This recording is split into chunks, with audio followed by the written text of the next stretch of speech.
Bonsoir à toutes et tous, j'espère que vous allez bien. Comme promis, je commence une revue de presse que j'espère la plus régulière possible. Je ne promets pas d'être capable de la faire tous les jours, ni des heures à heures régulières. Bon, aujourd'hui, ce sera en soirée, peut-être que d'autres jours, ce sera en matinée ou plutôt à midi, c'est en fonction de mes disponibilités. Contrairement au dossier que je développe dans mes vidéos, ici, je m'autoriserai à donner un avis qui sera généralement modéré, puisque comme je l'explique dans les commentaires à mes vidéos, je suis quelqu'un qui est plutôt du centre. Je ne pense pas qu'aujourd'hui, les, les phénomènes étant des phénomènes, je dirais, compliqués, on puisse tout résoudre à coup de solutions simplistes. Alors, si je regarde le soir, je vois Bart de Wever est sans appel, le Sénat a perdu sa raison d'être, il doit appartenir au passé. Alors, si on regarde, c'est le Sénat lui-même qui va naturellement décider de, comment dirais-je, de se supprimer lui-même, et même de la majorité, quelques inquiétudes sont exprimées.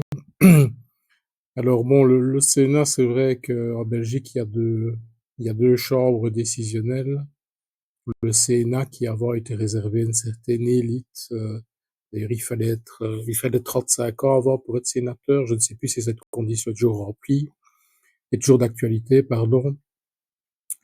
Mais clairement, le Sénat avait quand même un avantage, c'était un organe plus de réflexion, et c'était aussi un organe où on pouvait se parler entre communautés, ce qui n'existera plus. Et donc on va avoir une seule chambre à terme qui sera le Parlement.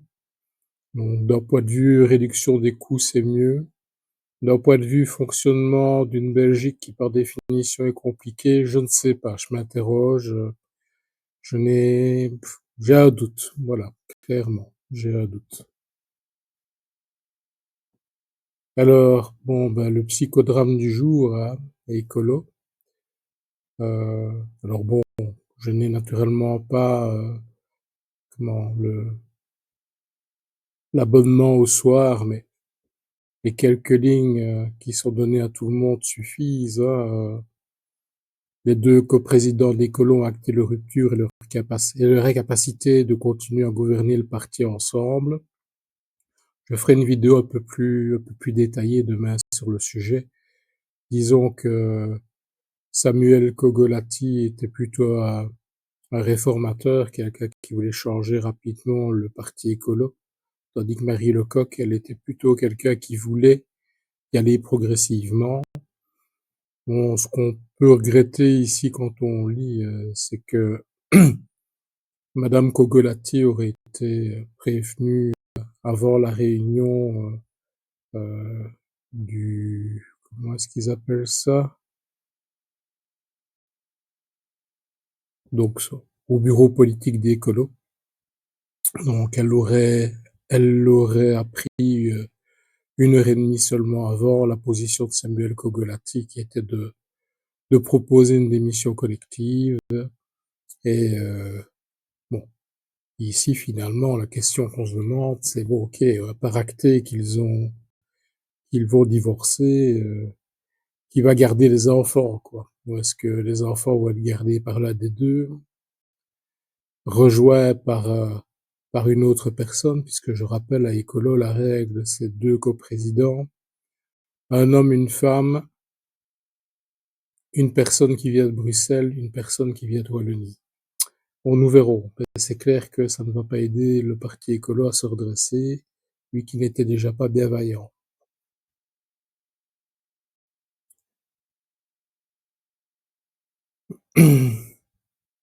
Quelque chose qui, moi, me peine beaucoup, c'est quand je vois les tentatives de suicide qui atteignent un niveau inédit chez les jeunes. Chaque jour, 5 personnes se suicident en Belgique. Une étude de Solidaris révèle au soir qu'en 11 ans, les hospitalisations pour tentative de suicide ont bondi de 44%. touchant surtout les jeunes de 13 à 24 ans, les femmes et les publics précaires.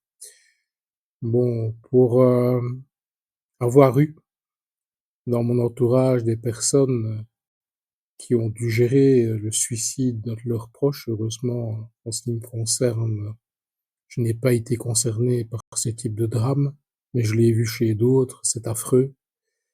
Bon, la personne qui se suicide, c'est naturellement très triste, mais c'est affreux pour ceux qui restent, qui culpabilisent toujours. Et ici, la question est de savoir aussi, pourquoi les jeunes? Sans doute parce que quand on voit l'avenir qu'on leur offre, il y a rien de bien réjouissant et c'est certainement quelque chose qu'il faut creuser, se demander si réellement, un monde qui est fait d'interdits et d'austérité, est susceptible de redonner, du dash à notre pays et plus généralement d'ailleurs à l'Europe.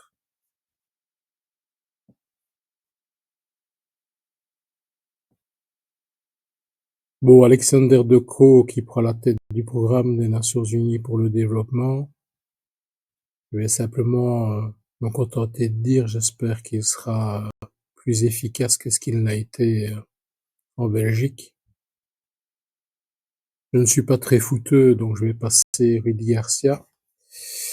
Alors je vais regarder sur la livre.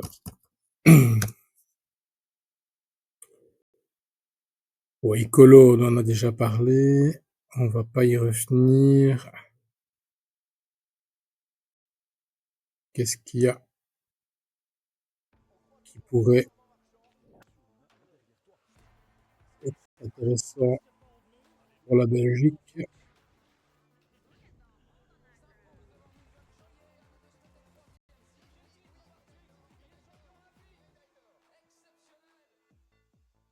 Bon, Georges-Louis Boucher qui réorganise le MR en interne et se dote d'un spin doctor. Bon, on ne sera pas étonné de savoir que Georges-Louis Boucher, qui a déjà beaucoup modifié le MR, je m'abstiendrai de dire si c'est en bien ou si c'est en mal parce qu'objectivement, j'ai pas d'avis.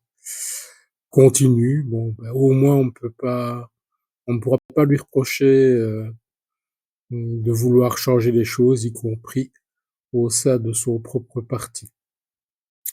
Voilà, je pense que j'ai fait le tour des sujets, en tout cas, qui me semblent importants pour la Belgique aujourd'hui. Et je vous dis à très bientôt. Bonne soirée.